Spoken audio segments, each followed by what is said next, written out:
میں تھوڑی باتیں عرض کر کے آپ کے سامنے یہ بات رکھوں گا۔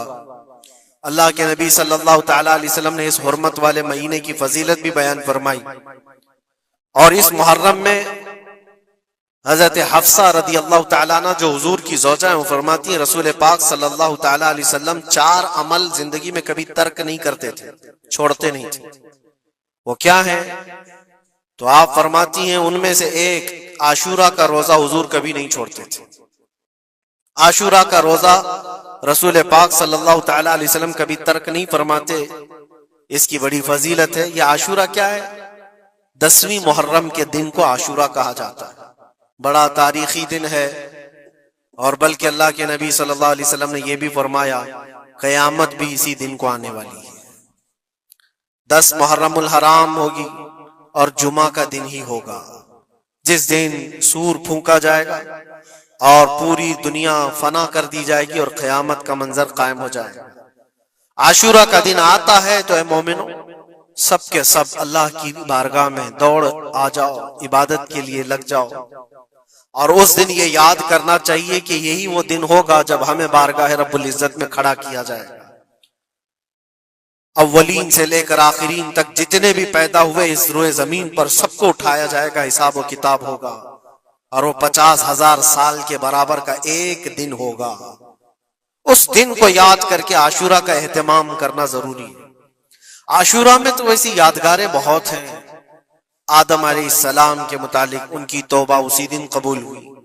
نوح علیہ السلام کی قوم پر جو عذاب آیا تھا طوفان کا، وہ طوفان نوح سے کشتی کو جو نجات ملی نوح علیہ السلام کی، وہ بھی عاشورہ کا دن تھا۔ سیدنا یونس علیہ السلام کو مچھلی کے پیٹ سے باہر نکالا گیا، وہ بھی عاشورہ کا دن تھا۔ موسیٰ علیہ السلام کو فرعون سے نجات دی گئی، فرعون غرق ہو گیا، پانی میں ڈبو دیا گیا، وہ بھی عاشورہ کا دن تھا۔ بہت ساری اس طرح کی تاریخی چیزیں عاشورہ کے دن، لیکن یہ ساری تاریخوں پر ایک تاریخ غالب آ جاتی ہے، وہ رسول اللہ کے نواسے کی قربانی کا دن، اس لیے کہ وہ پوری امت کو ہلا دینے والا حادثہ ہے۔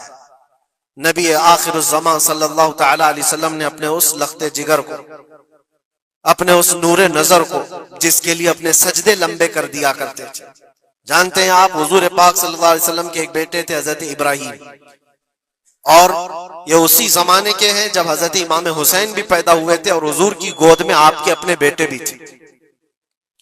حضور صلی اللہ تعالی علیہ وسلم کے وہ ایک ہی بیٹے ہیں جو 6 مہینے تک زندہ رہے۔ حضور صلی اللہ علیہ وسلم اپنی گود میں بٹھا کر انہیں پیار کر رہے تھے، اور امام حسین کو بھی گود میں رکھے ہوئے تھے۔ ایک طرف نواسا ہے اور ایک طرف بیٹا ہے۔ جبرائیل امین نے آ کر کے عرض کیا اللہ کے نبی صلی اللہ علیہ وسلم سے، کہا رب تبارک و تعالیٰ کی منشا یہ ہے کہ ان دونوں میں سے آپ کسی ایک ہی کو رکھ سکتے ہیں۔ اللہ کے نبی صلی اللہ علیہ وسلم نے امام حسین پر اپنے بیٹے کو قربان کر دیا۔ کہا اے جبرائیل، حسین کو رہنے دو، اس لیے کہ یہ میری آنکھوں کا بھی نور ہے اور فاطمہ کی آنکھوں کا بھی نور ہے۔ پھر چند ہی دن کے بعد حضرت ابراہیم کا انتقال ہو گیا۔ آپ اندازہ کریں جس حسین اعظم کے لیے رسول پاک صلی اللہ علیہ وسلم نے اپنے بیٹے کو قربان کیا، اور مدینے کی گلیوں میں جس کو اپنے کندھوں پر اٹھا کر سوار کرتے تھے، امام حسین حضور کے صلی اللہ تعالی علیہ وسلم کے کندھوں پر سواری کیا کرتے تھے۔ دوش نبوت جن کی سواری ہو، اندازہ کر سکتا ہے کوئی؟ اس حسین اعظم کے چرچے مدینہ طیبہ میں بچپن میں ہی عام تھے۔ صحابہ اکرام رضوان اللہ تعالی علیہ مجمعین دیکھتے تھے، کبھی حضور صلی اللہ تعالی علیہ وسلم مسجد نبوی تشریف لاتے تو یہ دونوں شہزادے حضور کے جبے پر لٹکے ہوئے آتے تھے۔ کبھی حضور منبر پر کھڑے ہیں تو ایک شہزادہ حضور کے ایک قدم کو پکڑا ہے، دوسرا دوسرے قدم کو پکڑا ہوا ہے۔ یہ تو ان کی پرورش تھی جو بچپنے کی تھی۔ صحابہ ان کی اس بچپنے پر رشک کیا کرتے تھے، اور صحابہ اکرام رضوان اللہ تعالی علیہ مجمعین ادب حد درجے کا کرتے تھے۔ آپ کو میں بتاؤں، ادب تو ایسا تھا اہل بیت اطہار کا۔ امام حسین کی عمر چھوٹی سی تھی، امام حسین، اور ایک زمانہ ایسا تھا جب حضور پاک صلی اللہ علیہ وسلم کے وصال کے بعد حضرت ابو بکر کا زمانہ آیا، 2.5 سال آپ نے خلافت کی۔ پھر اس کے بعد حضرت عمر کا دور خلافت شروع ہوا، اور حضرت عمر کے دور خلافت کو کون نہیں جانتا؟ ایسے روب و دبدبے والا خلیفہ، کہ لوگ ان کی ہیبت سے کانپتے تھے، قیصر و کسریٰ کانپ رہے ہوتے تھے، بڑی بڑی فوجیں تھراتی تھی اس نام سے، حضرت عمر کے نام سے۔ ان کے دور خلافت میں ایک بار ایسا ہوا تھا کہ حضرت عمر کے بیٹے ہیں عبداللہ، اور ان کا اور حضرت امام حسین کا بچپن میں کچھ جھگڑا ہو گیا۔ چھوٹی عمر تھی، امام حسین کی بھی عمر چھوٹی تھی، عبداللہ کی عمر بھی چھوٹی تھی، دونوں تکرار کرتے رہے، کچھ نہ کچھ بات چیت ہوئی ہوگی۔ تو حضرت حسین نے حضرت عبداللہ کو غصے میں یوں کہا، تو کیا مجھ سے بحث کرتا ہے؟ تیرا باپ تو میرے نانا کا غلام تھا، خلیفہ وقت ہیں وہ، اور ان کو اس طرح سے کہا تیرا باپ آج جو خلیفہ ہے وہ میرے نانا کا غلام تھا۔ حضرت عبداللہ کو یہ بات لگی، کہا میں یہ شکایت امیر المومنین سے کروں گا۔ وہ دوڑ کر کے آئے، خلیفہ وقت ہے جس کے سامنے کھڑے ہونے کے لیے اچھے اچھے کانپ جاتے تھے۔